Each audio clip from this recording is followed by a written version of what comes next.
দিব, সমাধান করে দিব। এই জায়গার কাগজপত্র কই? কাগজপত্র ছাড়া তো জায়গার সমাধান করা যাবে না। কাগজপত্র ছাড়া জায়গার সমাধান করা যাবে না। যেহেতু সরকারি কাজ জমি লেটার তো কাগজ কার নাই। যদিও হিন্দু ছিল বিচারপতি, কিন্তু তার ভিতরে আমানতদারিতা ছিল। আজকে মুসলমানের ভিতরে তো আমানতদারি নাই। এই জন্য মুসলমান চতুর্দিকে মার খায়। এই জন্য মুসলমান আজকে লাঞ্ছিত। এই জন্য মুসলমান আজকে অপমানিত। একজন হিন্দু বিচারপতি, হিন্দু হওয়ার পরেও তার ভিতরে আমানতদারি ছিল। কিছুদিন পূর্বেও আমাদের বাংলাদেশের একজন বিচারপতি ছিল হিন্দু। সত্য কথা বলার কারণে অনেকে নাট্য কাহিনী হয়েছে। কিন্তু মানুষ যদিও সে হিন্দু, তার ভিতরে আমানতদারিতা ছিল। এবার জিজ্ঞাসা করলেন, তোমাদের জায়গার সুরাহা করে দেব, তোমাদের জায়গার মীমাংসা করে দেব, কিন্তু কাগজ নাই। তবে কিভাবে আমি মীমাংসা করব? মীমাংসা করার একটাই পদ্ধতি আছে, মীমাংসা করার একটাই তরিকা আছে। সেটা হলো আপনাদের এলাকার মধ্যে সবচেয়ে বয়োবৃদ্ধ মানুষ যে আছে, সেই ব্যক্তিটাকে আমার কাছে এনে দাও। তার সাক্ষীর ভিত্তিতে আমি জায়গার ফয়সালা করে দিব। ওই জায়গাটা মুসলমানরা মালিক হবে না হিন্দুরা মালিক হবে। এবার জায়গা এইবার যখন তারা তাদের এলাকার মধ্যে গেল, এলাকার মধ্যে তালাশ করার পরে দেখা যায় একজন মুসলমান বয়োবৃদ্ধ ব্যক্তি পাওয়া গেছে। কাকে পাওয়া গেছে? মুসলমানকে পাওয়া গেছে। মুসলমান একজন বয়োবৃদ্ধ ব্যক্তি পাওয়া গেছে। উনি হইলেন এই এলাকার মধ্যে সবচেয়ে বয়স্ক মানুষ। ব্যক্তির নাম হচ্ছে ইয়াহইয়া কান্দলবী রাহমাতুল্লাহি আলাইহি। ইয়াহইয়া কান্দলবী রাহমাতুল্লাহি আলাইহিকে কাঠ করে দাঁড় করানো হইল। কাঠ করায় দাঁড় করায় বিচারক জিজ্ঞাসা করতেছে, ও ইয়াহইয়া কান্দলবী, তোমার কথার ভিত্তিতে আজকে জায়গার ফয়সালা হবে। তোমার কথার ভিত্তিতে হয়তো আজকে জায়গাটা মুসলমান পাইবে অথবা হিন্দুরা পাইবে। আমি যখন মীমাংসা করে দিব, যদি হিন্দুরা পায় তাহলে চিরদিনের জন্য তারা মন্দির বানাইবে, আর যদি মুসলমান সেই জায়গাটার মালিক হয়ে যায় চিরদিনের জন্য তারা মসজিদ বানাইবে। তোমার কথার উপর ভিত্তি করে আজকে জায়গাটা আর ফয়সালা হবে। যখন মুসলমান সাক্ষী পাওয়া গেল, মুসলমানরা এবার আনন্দিত, যেহেতু সাক্ষীটা আমার মুসলমান, অতএব আমার পক্ষে একটু কথা বলবে। এবার হিন্দুরা নারাজ, আহারে সাক্ষী তো মুসলমান হয়ে গেছে, মুসলমানের পক্ষে মুসলমান সাক্ষী দেবে, তাহলে এই বিচারকে গিয়ে আমাদের লাভ কি হবে? না না, এখানে আমাদের যাওয়ার কোনো লাভ নাই। এরপরও কিছু হিন্দু মানুষ, তাদের বিশ্বাস আছে যদিও মুসলমান, কিন্তু তারা কখনো মিথ্যা কথা বলবে না। কিছু মুসলমান আছে কখনো তারা মিথ্যা কথা বলবে না। হিন্দুরাও এটা বিশ্বাস করে, কারণ মুসলমানের ধর্মের মধ্যে মিথ্যা কথা বলা জায়েজ নয়। কিছু হিন্দু বলতেছে ইয়াহইয়া কান্দলবী একজন বয়োবৃদ্ধ মানুষ, একজন আল্লাহওয়ালা মানুষ, আরে যাও না তোমরা যাও না, হয়তো সে সত্য কথাই বলবে, আর এর ভিত্তিতে বিচারক ফয়সালা করে দিবে। এবার ইয়াহইয়া কান্দলবী রাহমাতুল্লাহি আলাইহি কাঠ করায় দাঁড় করানো হইল। বিচারক জিজ্ঞাসা করে, ও ইয়াহইয়া কান্দলবী, এই জায়গাটা সরকারি খাস জায়গা হিসাবে যখন প্রমাণিত হইল, সর্বপ্রথম মুসলমান দখল করেছে জায়গাটা, না হিন্দুরা দখল করেছে?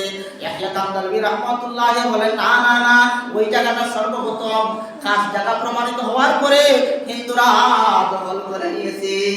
এবার বিচারক রায় দিয়ে দিলেন, তাহলে এই জায়গাটা আজকে থেকে চিরদিনের জন্য মন্দির হয়ে যাবে।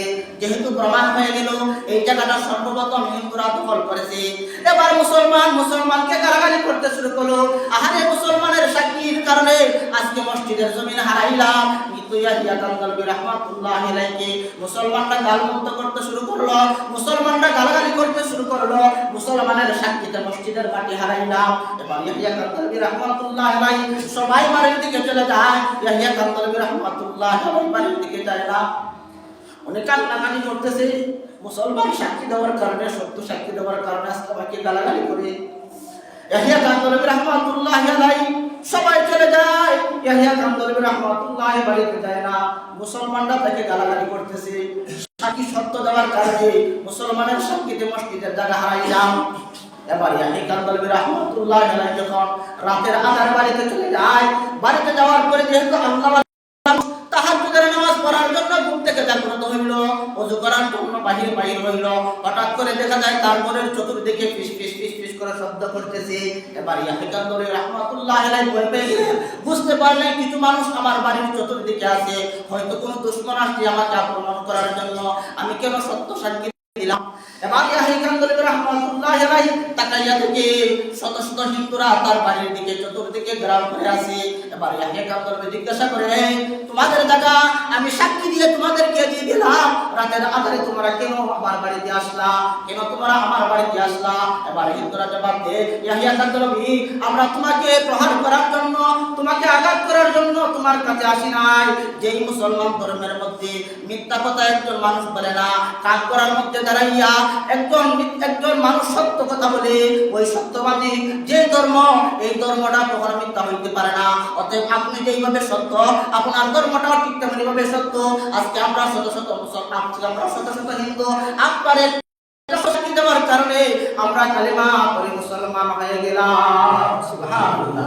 ও ইয়াহিয়া কান্দলী, না না না, আমাদেরকে কালেমা পড়াইয়া মুসলমান বানায়া দাও, আর ফজরের নামাজের ইমামতি ওই জায়গার মধ্যে আপনি করবেন। আপনার ফজরের নামাজের জামাতের ইমামতির মাধ্যমে ওই জায়গার মধ্যে মন্দির নয়, ওই জায়গার মধ্যে মসজিদ নির্মাণ হবে। সুবহানাল্লাহ।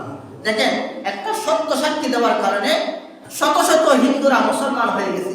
আর যদি ইয়াহিয়া কান্দলী রাহমাতুল্লাহি আলাইহি এই কাঠগড়ার মধ্যে দাঁড়ায় মিথ্যা সাক্ষী দিতেন, তাহলে এই মুসলমানের বদনাম হইতো, মুসলমান ধর্মের বদনাম হইতো, বলতো যে মুসলমানরাই মিথ্যা কথা বলে। কিন্তু আজকে দেখা যায় না না না, এই যে কোন সত্যবাদীর কোন নবী সাল্লাল্লাহু আলাইহি সাল্লাম ইরশাদ ফরমান, আসিদকু ইউনজি ওয়াল কিযবু ইউবলি, সত্য মানুষকে নাজাত দেয়। এই যে ইয়াহিয়া কান্দলী রাহমাতুল্লাহি আলাইহি দামি মানুষ হয়ে গেছে, তার হাতে হাত রেখে অনেক মানুষ মুসলমান হয়ে গেছে।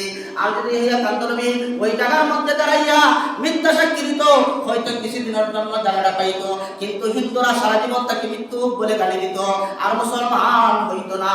কিন্তু এই সত্য সাক্ষী দেওয়ার কারণে জাগা মসজিদের নামে চলে আসলো, অনেক হিন্দু মুসলমান হয়ে গেল। এই জন্য নবী সাল্লাল্লাহু আলাইহি সাল্লাম ইরশাদ ফরমান, ও দুনিয়া যদি কোনো কিছু তোমরা অর্জন না করতে পারো, ওই চারটা গুণ যদি তুমি অর্জন করো, দুনিয়ার কোনো কিছু না হইলেও তোমার কোনো ক্ষতি নাই, দুনিয়ার কোনো কিছু না হইলেও তোমার কোনো ক্ষতি নাই। 2 নাম্বার গুণ হচ্ছে সেটুকু হাদিসে সত্য কথা বলবা। সত্য কথা বলা মুসলমানের একটা গুণ। এই সত্য কথার মানুষের সত্য কথা বলার কারণে নাজাত পাওয়া যায়। সত্য কথার মাধ্যমে মানুষ, অন্য বিধর্মী মানুষরা মুসলমান হয়ে যায়। এজন্য নবী সাল্লাল্লাহু আলাইহি সাল্লামের এই 2 নম্বর গুণ আমাদেরকে অর্জন করতে হবে। আমাদেরকে সত্য কথা সদা সর্বদা বলতে হবে, আমাদের সত্য কথা বলতে হবে। যাই হোক, আমি 2টা গুণ বললাম। 1 নম্বর হচ্ছে হিফজু আমানাতি, আমানতের হেফাজত করা। 2 নম্বর গুণ হচ্ছে ওয়াসিদকু হাদিসিন, সত্য কথা বলা। 3 নম্বর গুণ হচ্ছে ওয়া হুসনু খালিকাতি, আমাদের চরিত্রকে সুন্দর করা। 4 নম্বর গুণ হচ্ছে ওয়া ইফফাতু ফি তুমাতি, আমাদের খাদ্য খাবার যেগুলো আছে, আমাদের ইনকাম যেগুলো আছে, এগুলাকে হালাল হিসাবে গ্রহণ করা। এগুলা ব্যাখ্যা দেওয়ার সময় না, যেহেতু পার হয়ে গেছে, ইনশাআল্লাহ অন্য সময় বলবো। আল্লাহ পাক রব্বুল আলামিন আমাদের প্রত্যেককে এই গুণগুলা অর্জন করার তৌফিক দান করেন। আমিন ওয়া আখিরু দাওয়ানা আলহামদুলিল্লাহি রাব্বিল আলামিন।